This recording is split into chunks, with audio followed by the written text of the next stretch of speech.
Nahi daripada kita melanggar larangan Allah.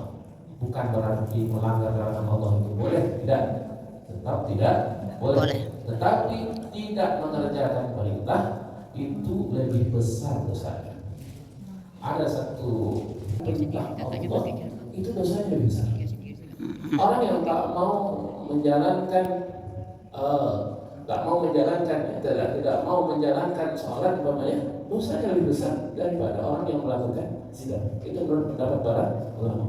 Dan Imam Ibnu Qayyim menyebutkan ada beberapa alasan. Alasan yang pertama, li'anna Adam, karena Nabi Adam itu naha an akli syajarah. Dia dilarang, Nabi Adam itu apa larangannya ketika dia di surga? Nggak boleh mendekati, melanggar karena godaan. Ya. Sedangkan iblis, kata Salim Abdullah itu, wa iblis amil dari Adam. Sedangkan iblis diperintahkan untuk sujud kepada Adam, falam dia tidak mau sujud. Falam yatub alaih. Allah tidak memberikan taubat kepadanya. Apa perintah Allah? Wahai iblis, sujud. Aku perintahkan sujud kepada Adam. Artinya engkau mengatakan bahwa Adam tentunya lebih mulia, lebih hebat daripada Iblis. Posisinya lebih tinggi daripadamu. Maka iblis tidak mau menerimanya. Tidak mau karena inilah Allah tidak menerima taubatnya iblis. Tetapi orang yang tidak mau mengikuti perintah dari Allah, Allah tidak akan terima taubatnya. Kata sholat, maka Allah tak mau terima kecuali sholat karena lupa. Kita setelah kita lupa, kita wajib qadanya.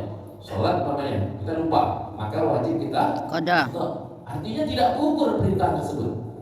Yang kedua kata beliau, anna dzanba irtikabin nahyi, bahwa sesungguhnya dosa akibat mengerjakan suatu larangan, dosa akibat mengerjakan suatu larangan, masdaruhu fil ghalib asyahwah wal hajah. Kebanyakan ya dasarnya sebab seseorang itu melakukan sebuah perbuatan dosa, melanggar suatu larangan, sebabnya kebanyakan itu fil ghalib asyahwah wal hajah, karena dia mengikuti hawa nafsu dan keinginan-keinginannya. Yang meninggalkan suatu perintah disebabkan kebanyakan oleh al-kibr, oleh apa? Oleh kesombongan, wal izzah, merasa lebih mulia. Jadi tadi iblis, kenapa dia tidak mau sujud kepada Adam? Apa sebabnya? Karena kesombongan. Sombong, dia merasa lebih hebat daripada Adam. Hampir semua orang yang melanggar perintah dari Allah Subhanahu wa taala kan ada rasa kesombongan. Dan makmur mengerjakan perintah ahabbu, lebih dicintai oleh Allah Subhanahu wa taala minat tarkil manhi, daripada meninggalkan larangan. Dan yang paling dicintai oleh Allah Subhanahu wa taala adalah as-salatu ala waqtiha. Salat pada waktunya. Mengerjakan perintah Allah Subhanahu wa taala itu lebih dicintai oleh Allah Subhanahu wa taala daripada orang yang meninggalkan larangan. Disebutkan oleh Imam Ibnu Qayyim, anna fi'lal ma'murat, bahwa sesungguhnya mengerjakan perintah-perintah Allah Subhanahu wa taala min babi hifdzil quwwah wal iman wa baqaiha. Mengerjakan perintah-perintah Allah adalah untuk menjaga kekuatan, menjaga keimanan dan mengekalkannya. Jadi, sedangkan meninggalkan kemaksiatan adalah di antara hal yang al-himyah ini supaya kita tidak terjerumus ke dalamnya. Sekarang menjadi orang yang ibadah. Hijrah, dan hijrah itu adalah perintah dari Allah Subhanahu wa taala. Orang yang merubah keadaan dirinya, namanya hatinya. Orang yang punya hati awalnya kan, kalau nafs kita ini Bapak Ibu, kalau kita bahas tentang nafs ya, tentang jiwa kita ini, ada 3 jiwa kita, ada disebut dengan nafs ammaratul bisu. Kemudian yang kedua ada nafsul lawamah. Yang ketiga ada nafsul mutmainnah. Ada 3 tingkatan nafs kita ini. Yang paling buruk itu adalah disebut dengan nafsul amal busuk. Pengen itu berbuat keburukan terus ya. Masih jelas. Kepada apa? Sifat nafsul lawamah sendiri.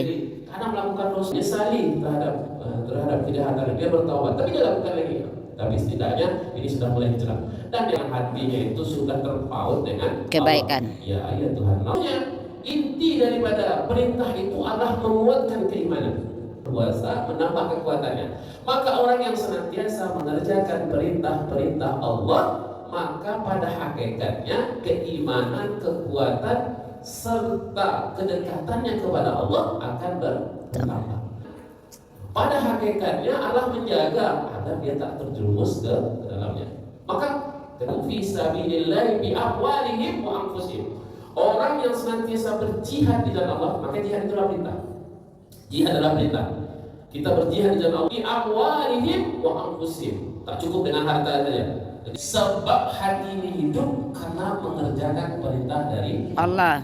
Kenapa ilmu waladzatu wa ilmu?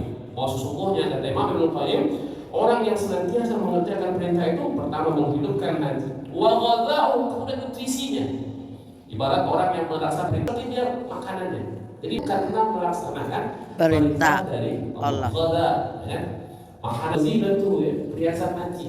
Jadi hati itu akan dihiasi dari setiap melaksanakan perintah-perintah dari Allah. Jadi ada perintah, ada larangan. Jadi seseorang yang ingin mendapatkan keutamaan adalah senantiasa melaksanakan perintah dari Allah. Setiap hari dia akan perintah Allah, maka niscaya larangan pun akan dia jauhi. Melakukan kebaikan, orang yang senantiasa melakukan kebaikan, dia mengikuti petunjuk daripada malaikat, maka dia akan tinggalkan syaitan. Yang senantiasa punya hati yang bersih, maka dia tidak akan pernah mengikuti hawa nafsu. Jadi punya akal yang sangat pernah mengikuti hawa nafsu. Ketika dia punya hati yang kuat, maka dia tidak akan cenderung kepada perbuatan buruk. Maka kita melakukan dari Allah, maka pahalanya lebih besar daripada kita di bulan Ramadan. Di bulan Ramadan kita melaksanakannya dalam kondisi kita memang mudah melakukannya. Tetapi di luar Ramadan, ketika kita bisa melaksanakannya, berarti di situ ada tambahan yang disebut dengan jihad.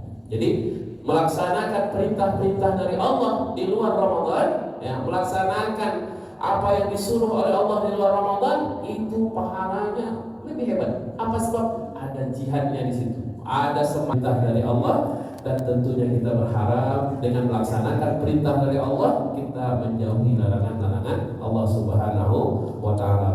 Nasrullah wa fathul qarib wa basyiril mu'minin. Wassalamualaikum warahmatullahi wabarakatuh. Waalaikumsalam warahmatullahi wabarakatuh.